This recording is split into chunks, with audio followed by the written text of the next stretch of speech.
The top stories tonight in Y News. President Ferdinand Marcos Jr. delivered his speech and laid out his plans during his first State of the Nation address today. His supporters hope that their expectations will turn into reality.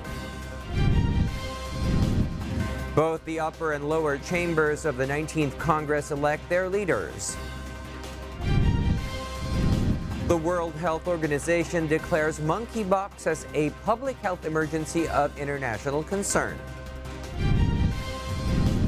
France energy minister to issue decrees in an effort to cut energy waste.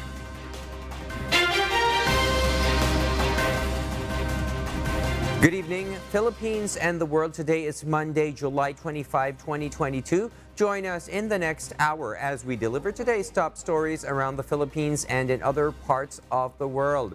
I am William Theo. We are also seen in 1,935 satellite monitoring centers nationwide and via live streaming worldwide through the UNTV News and Rescue social media accounts and our website, untvweb.com.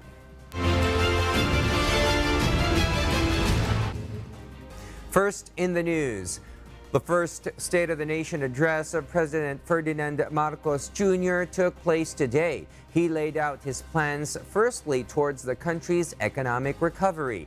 The agriculture sector will see improvement soon. Nel Maribohok will tell us the details live. Yes, Nel, good evening.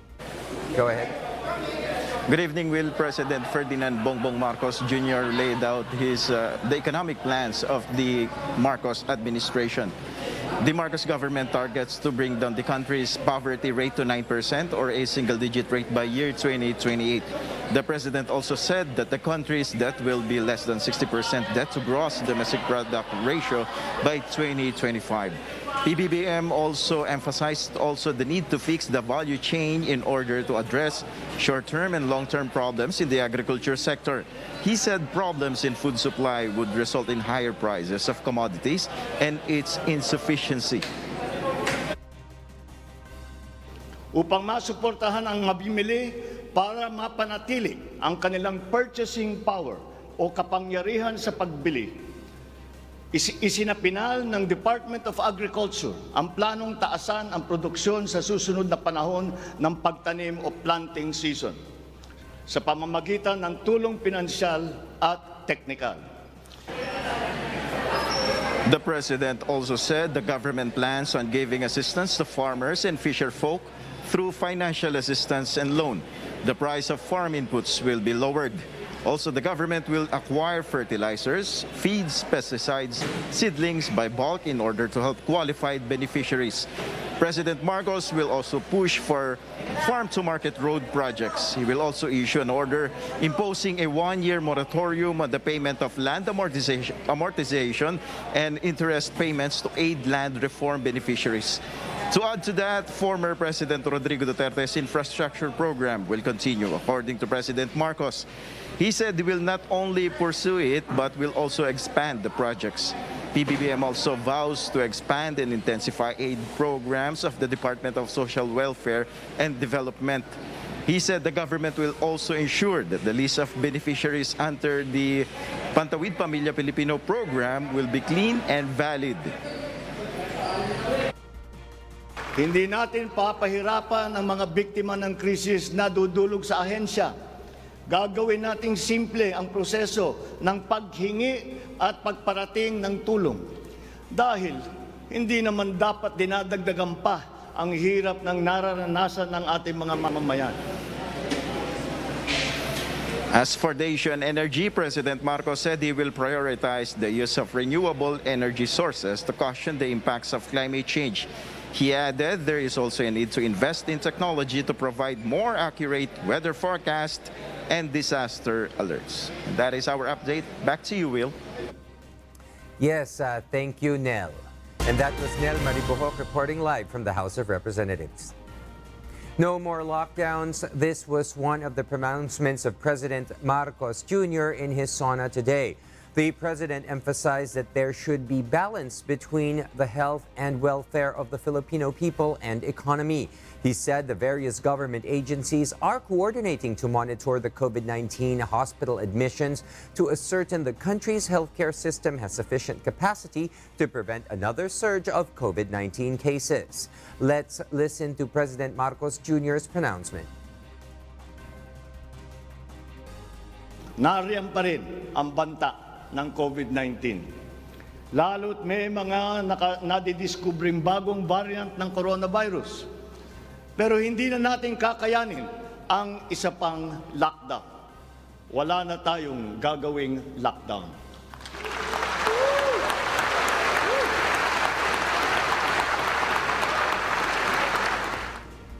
The president also reiterated his call to further step up COVID-19 vaccination and booster administration for the people's protection.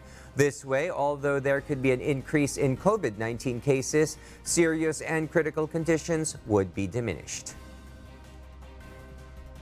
Sa pamamagitan nito, unti-unti rin tayong masasanay na nariyan ang virus pero hindi na seryoso ang banta sa ating buhay. Meanwhile, the existing alert level system will remain according to the president. He said that health protocols to be implemented will be aligned with the country and the people's needs according to the situation.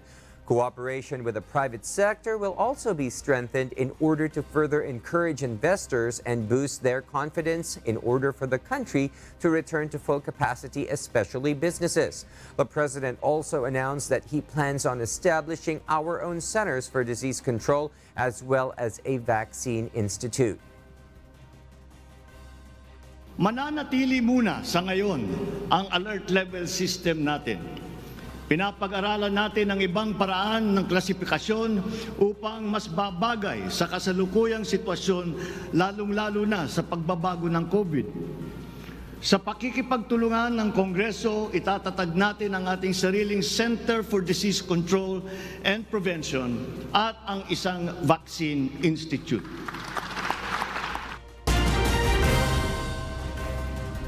President Ferdinand Marcos Jr.'s directive to the Transportation Department is full speed ahead.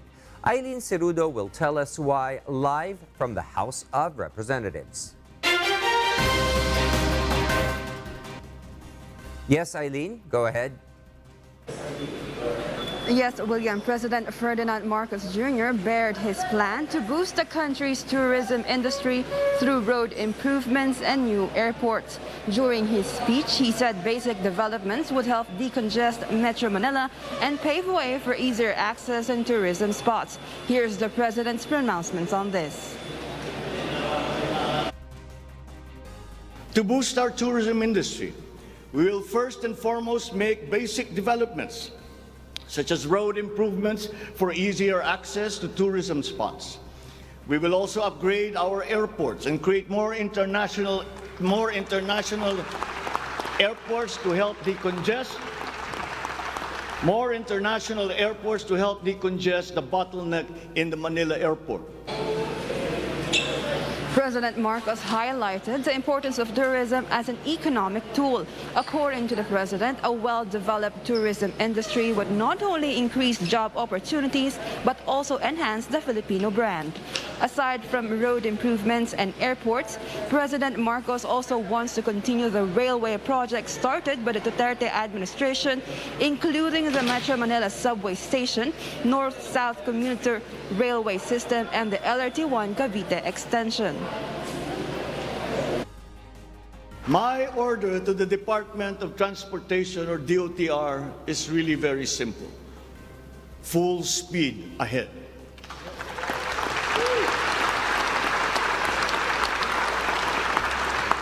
Improving our railway system along with modernizing existing airports and seaports will maximize our strategic location in the Pacific and connect our many islands. Meanwhile, the Department of Tourism previously expressed their willingness to cooperate and work with the current administration to boost the country's tourism industry. And that's the latest news. Back to you, William. Yes, thank you, Eileen Cerudo, reporting live from the House of Representatives. Vice President Sara Duterte expressed her commitment to support the president's direction and lauds the continuation of the previous administration's projects. Janice Inhente will give us the details live. Yes, Janice, go ahead. Yes, William, good evening. In her statement, Vice President Sara Duterte said the first State of the Nation address of President Ferdinand Marcos Jr. offers the Filipinos a glimpse of what to expect from the government, what to prepare, and what Filipinos should do to help the administration not only achieve its development agenda, but also support its initiatives for the country to become strong and a stable country in Asia.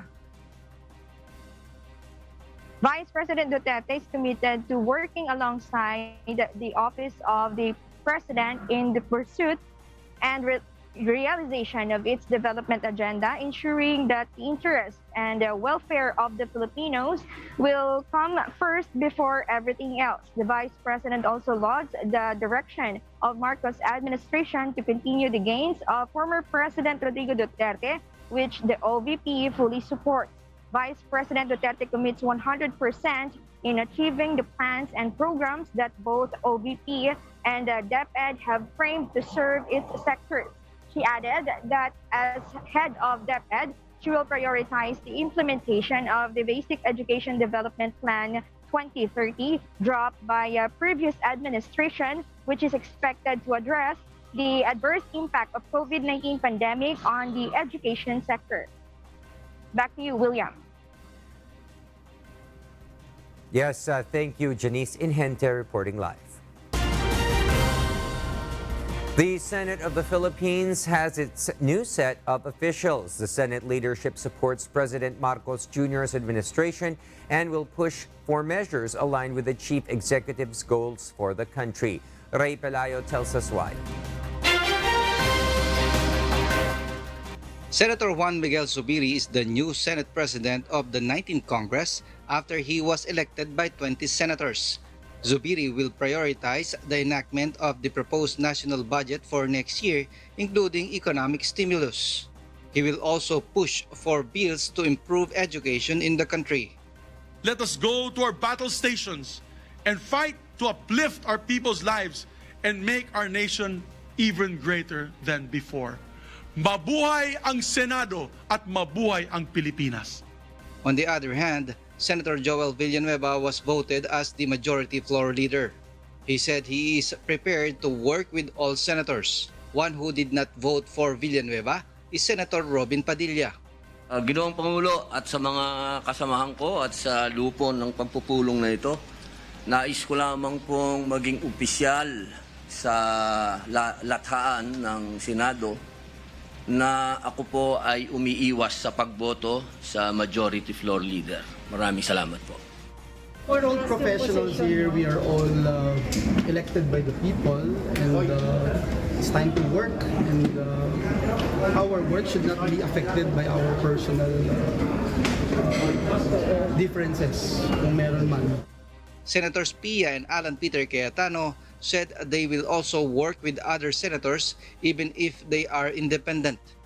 We'd like to be more of a bridging element in the Senate. Only Senators Risa Hontiveros and Aquilino Coco Pimentel are left in the minority. Senator Pimentel is now the minority floor leader. Ray Pelayo, UNTV News and Rescue. We serve the people. We give glory to God. As President Ferdinand Bongbong Marcos' first State of the Nation address took place today, the 19th Congress of the Philippines officially began its session before the SONA commenced. Leyte Representative Martin Romualdez was elected as the lower chamber speaker today with an overwhelming majority of 282 members of the House of Representatives. 4 abstained and 1 voted nay. 22 other members of the House did not vote but were requested to attend a meeting on the composition of the minority bloc. A supermajority has pledged support for the new administration. Romualdez is expected to easily lead the lower chamber and pass laws he and his cousin, President Ferdinand Marcos Jr., prioritize. The late representative was nominated by his nephew, Representative Ferdinand Alexander Marcos. Romualdez was the majority leader throughout the 18th Congress.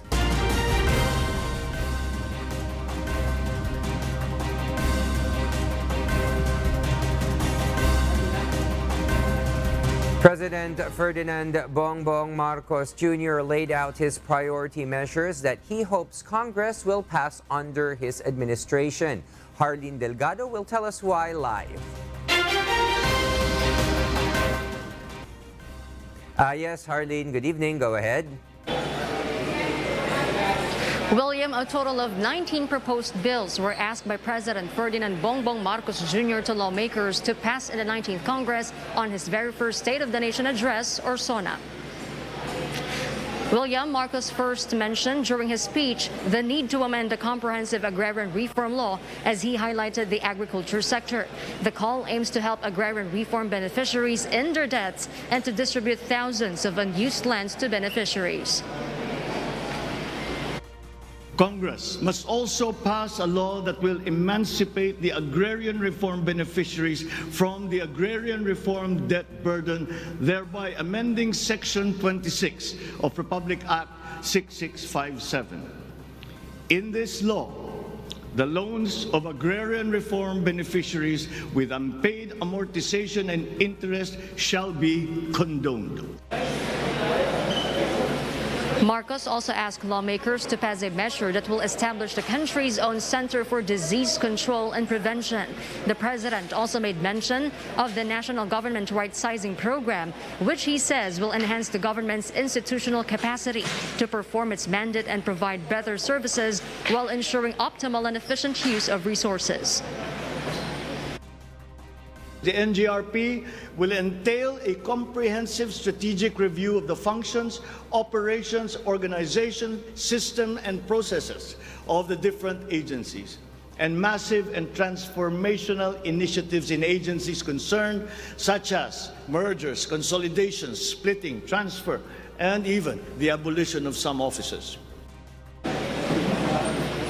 Other proposed bills that Marcos wants the Congress to prioritize are the Budget Modernization Bill, Tax Package 3 Valuation Reform Bill, Passive Income and Financial Intermediary Taxation Act, E-Government Act, Internet Transaction Act or E-Commerce Law, Government Financial Institutions, Unified Initiatives to Distressed Enterprises for Economic Recovery or GUIDE, the establishment of a Medical Reserve Corps, National Disease Prevention Management Authority, creation of the Virology Institute of the Philippines, Department of Water Resources, Unified System of Separation, Retirement and Pension, National Land Use Act, National Defense Act, Mandatory Reserve Officers Training Corps or ROTC, and National Service Training Program or NSTP, enactment of an enabling law for the natural gas industry, amendments to the Electric Power Industry Reform Act or EPIRA Law of 2001, and the amendments to the Build, Operate and Transfer or BOT Law. Several senators, William, have expressed their sentiments on the president's first SONA. Maganda yung mga nasabi ni BBM and touch na touch ako, halos maiyak ako kanina lalo nung matalaka niya tungkol dun sa ating mga OFWs. Meron doon meron yung iba hindi ko masyado naintindihan, meaning it's not really that important as far as I'm concerned. Hindi yung bagay na tagos sa masang Pilipino. Ito sa mixed bag, parang shopping list ng maraming programa tungkol sana sa anti-corruption efforts. Given yung history of plunder sa ating bansa noong nakaraang mga dekada at graft and corruption nga sa nakaraang mga taon. So I would have wanted to hear more about that sana.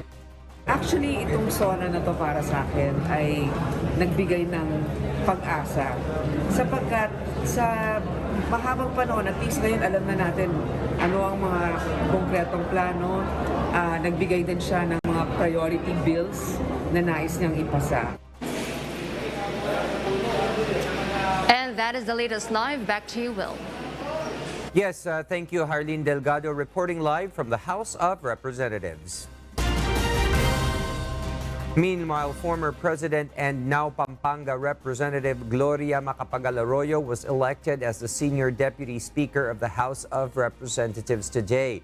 There were no objections to her nomination. Congresswoman Arroyo was not able to physically attend today's session in SONA because of contracting COVID-19 and therefore needed to go on to isolation. Meanwhile, the deputy speakers elected were Davao Representative Sig Ungab, Antipolo Representative Roberto Puno, Las Piñas Representative Camille Villar, Ilocos Sur Representative Christine Singson Mihan, and Trade Union Congress of the Philippines Representative Raymond Mendoza.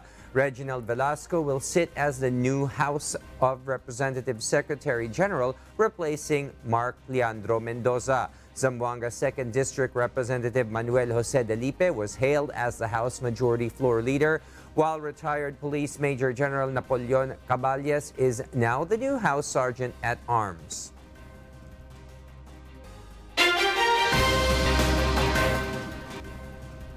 The issue of the return of Mandatory Reserve Officers Training Corps, or ROTC, is among the pressing issues right now. And during his SONA today, the President disclosed that this is one of his priorities, seeking help from the Congress for its implementation. Meanwhile, some legislators expressed their reactions on the issue. Dante Amento tells us why live. Yes, Dante, go ahead. Good evening, William. One of the issues which gained a big impact or reactions from legislators and guests during the State of the Nation address or SONA of President Ferdinand Bongbong Marcos Jr. today is the Mandatory Reserve Officer Training Course or ROTC. The President stressed that one of his proposed bills to the Congress is the return of ROTC, particularly for senior high school students. This seeks to reinstitute the ROTC program as a mandatory component of senior high school programs, grades 11 and 12, in all public and private tertiary level educational institutions. The aim is to motivate, train, organize, and mobilize students for national defense preparedness, including disaster preparedness and capacity building for risk-related situations. Bato de la Rosa expressed gratitude for the President's pronouncement. ROTC, of course. Yung ating mandatory military training for grades 11 and 12. Happy ako doon dahil that's my pet bill. But Senator Risa Ontiveros and ACT Teachers Representative Franz Castro believe there is another approach to inculcate patriotism and discipline among the youth. It may allegedly be prone to abuse that would result to human rights violations among the students. Sa ACT Teachers Party List ay ekis yun. Matagal na naming ina-argue, no, itong ROTC na ito ay hindi naman ito makakatulong dun sa pagde-develop ng disiplina or ng patriotism ng mga kabataan. Maano lang to, mai-involve lang sa human rights violation. Hindi ko pa rin sinusuportahan o susuportahan ang mandatory ROTC. Ito'y isang programa mula sa nakaraan na napatunayan, hindi yun ang optimal. Kasi yung mga kabataan natin, may iba't ibang paraan para mahalin at magsilbi kay inang bayan. Philippine National Police Officer in Charge, Lieutenant General Vicente Danao Jr., on the other hand, believes there will be safeguards in order to avoid possible abuses in implementing the military training. Last July 20, the National Youth Commission, or NYC, wrote a letter to the President urging the Chief Executive to issue an executive order for the mandatory return of ROTC for all universities and colleges. Meanwhile, William Yusek Cardema of NYC, in a message to UNTV, expressed that they are happy for the pronouncement of the President which he included as a priority of his administration, the Reserve Officers Training Corps, or ROTC. Back to you, William. Yes, thank you, Dante Amento, reporting live from the House of Representatives. No lockdowns is what the private sector needs, according to GoNegosyo founder Joey Concepcion. He welcomes President Ferdinand Marcos Jr.'s announcement that there will no longer be lockdowns to be imposed in the country amid the pandemic. The former presidential advisor for entrepreneurship said that this is what the private sector and MSMEs need, as it will allow for full recovery from the pandemic. Concepcion also emphasized wishes that the president would consider their proposed traffic light alert level system, saying it would help simplify the restrictions and allow us to live with the virus. Their proposed system is based on two measures only: average daily attack rate and health care utilization rate. Concepcion also thanked the president for putting pandemic response on his agenda, including the creation of the Philippine Center for Disease Prevention and Control and a vaccine institute. A group of PBBM supporters gather on the IBP Road and watch the president's sauna at a public viewing. The president's speech made an impact on them. JP Nunez tells us why live. Yes, JP. William, supporters of President Ferdinand Bongbong Marcos Jr. chose to witness his first State of the Nation address at the public viewing exclusively held for them at the IBP Road in Quezon City. His supporters explained that their gathering is their own way of supporting the president. As early as 10 a.m. today, PBBM supporters come to the venue for the public viewing. They came from various provinces and cities like Bulacan, Manila, San Juan, Caloocan, and Valenzuela. There were groups such as Kilusan ng Nagkakaisang Pilipino and Angkas Riders. A concert was held at the venue before the president gave his speech. And then during the speech, the president's supporters settled to listen and awaited the administration's plans. According to his supporters, among the topics which impacted them most was agriculture, COVID-19 response, and the target to explore more renewable sources of energy. They hope their expectations will be realized. Ang pagano ng bigas, palalawakin yung pinaka ng bigas, palalawakin. Tapos yung mga planta, mga ng kuryente, ay sana po sa lahat ng binanggit niya sana matupad. Yun lang. Ang pinakanatandaan ko talaga yung tungkol sa wala ng lockdown, yung pababain yung kuryente, ay yung sa OFW, pabahay, sa agrikultura, bibigyan sila ng yung magandang mga high-tech na technology, magkakaroon din tayo para maayos natin ang yung problema sa pagkain. Meanwhile, after the speech, Vice President and Education Secretary Sara Duterte went to the stage to greet those who supported them during campaign. William, at about 6:30 p.m., the event concluded and the supporters immediately left the venue, followed by the authorities and the mobile forces. That is our latest live. Back to you, William. Yes, thank you, JP Nunez, reporting live. The Ilocano Kailians were delighted with the president's speech. They too attended a public viewing in their province. From Lawag City, Ilocos Norte, Marvin Calas tells us why live. Good evening there in Ilocos, Marvin.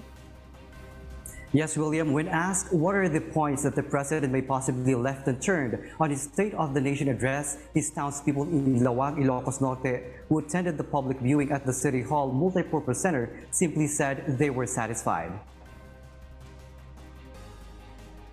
Sa aking palagay, sakop naman lahat yung kanyang mga sinabi, General, kasi andun naman yung ating about kalusugan, about infrastruktura, tourism, ang ating seguridad ng pambansa natin, at lahat ng mga programa tungkol sa education, sa technology. So, we are satisfied naman doon. So, wala na kaming dapat ipag-alala.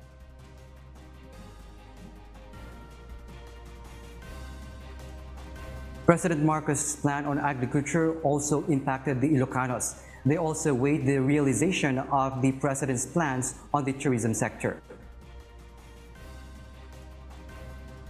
Since Lawag City is an agricultural city, Ilocos Norte, so tumatak sa amin yung pagpapatuloy ng kanyang mga programa para sa agrikultura. At ganoon din sa isang aspeto na kanyang sinabi na palaguin yung turismo ng buong bansa, at kami po ay natutuwa dito sa syudad ng Lawag dahil madaming potential spots or lugar dito sa amin.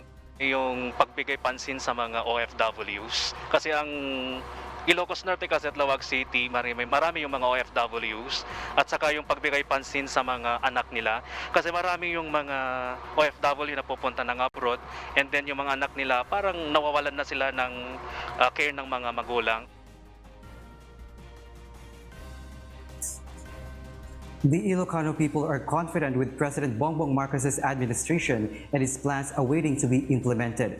Meanwhile, Lawag City Mayor Michael Marcos Kion, who also graced the public viewing at the City Hall, stressed that there are three things which stands out for him as the mayor of the city. This includes the concerns about electricity, nuclear power, and protecting the nation's sovereignty. William? Yes, thank you, Marvin Calas, reporting live from Lawag City, Ilocos Norte. Good plans will be of no use if there will be no food to eat, as it affects the mental condition of workers.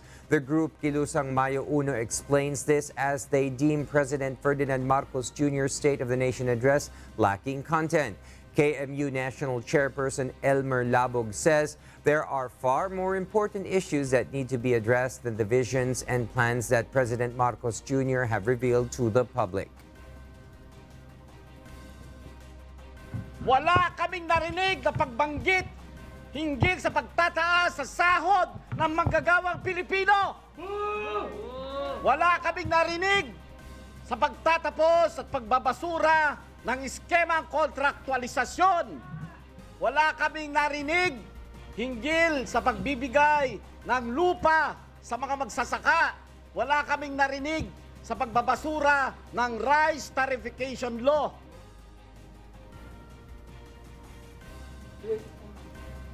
The progressive group suggests that agricultural programs should be prioritized as it concerns and benefits several people. Although they agree with some of the Marcos administration's plans, like providing hospitals in regions and resumption of face-to-face classes, among others, but they were upset to hear the same programs as with the previous administration.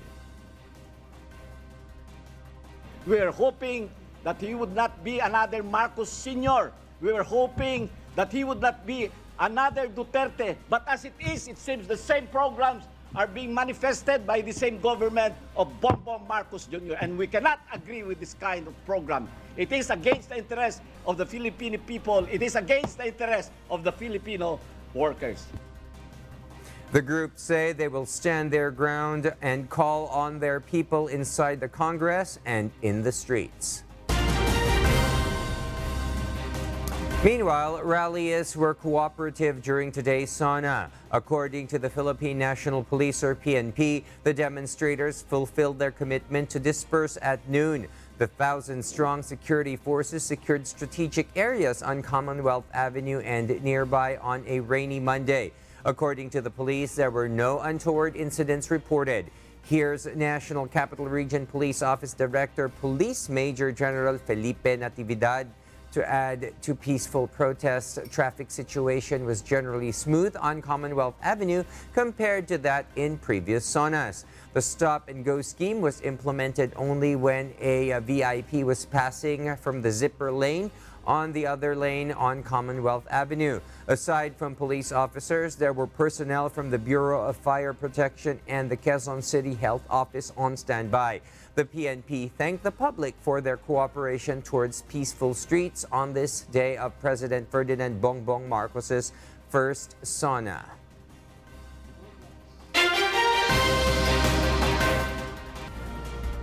The World Health Organization declares the highest level of alert for monkeypox for over extraordinary outbreak. Ruth Bahay will tell us why live. Yes, Ruth? Good evening, Kath. Monkeypox has been declared as global health emergency of international concern after more than 16,000 cases were reported from 75 countries with 5 deaths in African region, according to WHO data. In a conference, WHO Director General Dr. Tedros Adhanom Ghebreyesus describes the outbreak as extraordinary, as the virus spreads rapidly around the world that meets the criteria in the international health regulations. He said that the outbreak has spread around the world rapidly through new modes of transmission about which we understand too little. Let's watch Dr. Tedros Adhanom Ghebreyesus give his statement on this. For all of these reasons, I have decided that the global monkeypox outbreak represents a public health emergency of international concern. CAF, the UN agency, has put monkeypox in the highest level of alert to bring out more resources and ensure the international community takes the current situation seriously. Although the risk of monkeypox is moderate globally, it is high in European countries and there is a clear risk of further international spread. WHO is also issuing a set of recommendations and strategies that it hopes would prompt countries to take action to stop the virus transmission and protect those at high risk. These temporary recommendations issued by the WHO Director General in relation to the multi-country outbreak of monkeypox. For state parties, implement response action with the goal of stopping human-to-human transmission of monkeypox virus, raise awareness about monkeypox virus transmission, actions to reduce the risk onwards transmission to others and clinical presentation in communities affected by the outbreak, intensify surveillance for illness compatible with monkeypox as part of existing national surveillance schemes, including access to reliable, affordable, and accurate diagnostic tests. As of now, the World Health Organization advises against any additional general or targeted international travel-related measures other than those specified in its temporary recommendations as of July 23rd. Back to you, Kath. Ruth, what makes the WHO declare a public health emergency of international concern, or PHEIC, for a disease? Yes, Kath, the World Health Organization declares this emergency level only in serious, sudden, unusual, or unexpected situations. It is defined as an extraordinary event whose spread constitutes a risk to public health in other states and may require immediate and coordinated international action. Public health emergency of international concern is a designation the WHO currently uses to describe only 2 other diseases, COVID-19 and polio. Back to you, Kath. Thank you, Ruth Bahay, reporting live. Meanwhile, after testing positive for COVID-19 last Thursday, U.S. President Joe Biden's condition has improved according to his physician. President Biden has received 4 doses of COVID-19 vaccine and has taken the antiviral drug Paxlovid after contracting the disease.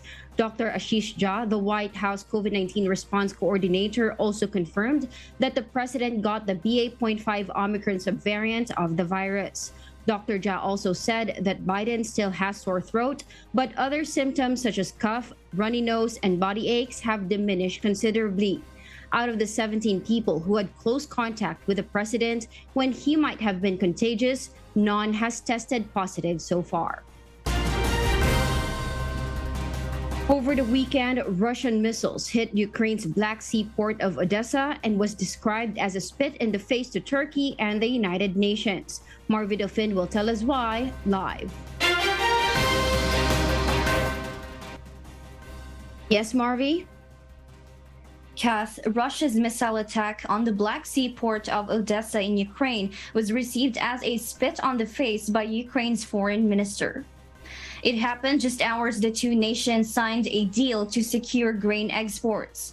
Turkey and the United Nations has arranged for Ukraine and Russia to sign an agreement to clear the way for both nations to ship millions of tons of grain and fertilizer, to which UN Secretary General Antonio Guterres has said to be a beacon of hope. But in just under 24 hours, Russia broke their promise and failed to keep their commitments, according to Oleg Nikolenko, Ukraine's foreign ministry spokesperson. Ukraine's defenses were successful in taking down two other cruise missiles, according to command spokesperson Natalia Humenyuk, who says no grain storages were damaged, but a grain silo was hit. In his nightly address, Ukrainian President Volodymyr Zelensky discussed the issue. Let's watch Ukraine President Zelensky give his statement. Сьогоднішні російські калібри знищили саму можливість для таких заяв. І ми бачимо абсолютно одностайність світової реакції на цей удар. Окупантам вже нікого не обманути. Серед іншого, в результаті цього удару пошкоджено будівлі Одеського художнього музею. Ракети вдарили зовсім поруч з історичними об'єктами Одеси, з тим, що є надбанням не тільки для української культури. Meanwhile, Kath, Russia did claim responsibility for the missile strikes. Russia's foreign ministry spokesperson Maria Zakharova stated that the missiles destroyed military infrastructure in the port of Odessa. Kath? Thank you, Marvidal Finn, for that live report. In France, shops that are using air conditioning will be ordered to shut their doors and to limit the use of neon lighting. Mavian Dog tells us why, live. Yes, good evening, Maeve. Good evening, Kath. In a bid to cut energy waste, Minister of Energy Transition Agnes Pannier-Runacher told a French newspaper that she will roll out two decrees in the coming days. The first decree, as stated by Pannier-Runacher, will ban neon signs or illuminated advertisements, regardless of the city size, between 1 a.m. and 6 a.m. local time. Airports and stations which do not close at night are exempted. This ban is also already being enforced in areas with less than 800,000 in population.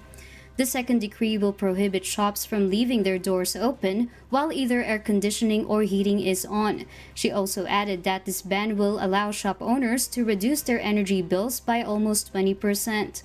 The fine for breaking this rule, Kath, will be 750 euros or almost 43,000 pesos.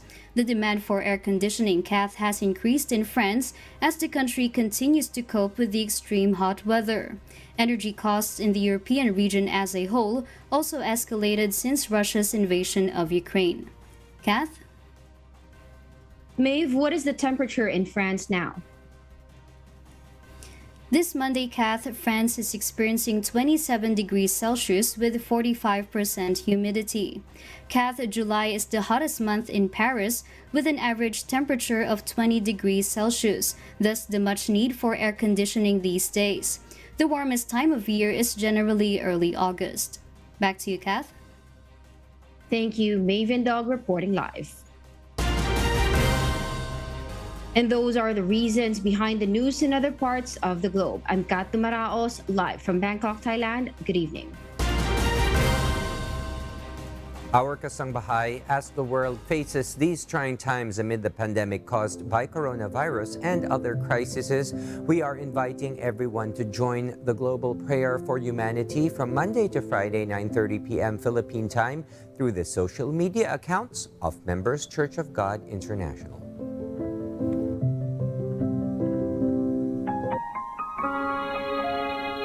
And before we close, we will leave you with a word giving glory to God from the book of Psalms, chapter 145, verse 8. It says, "The Lord is gracious and full of compassion, slow to anger, and of great mercy."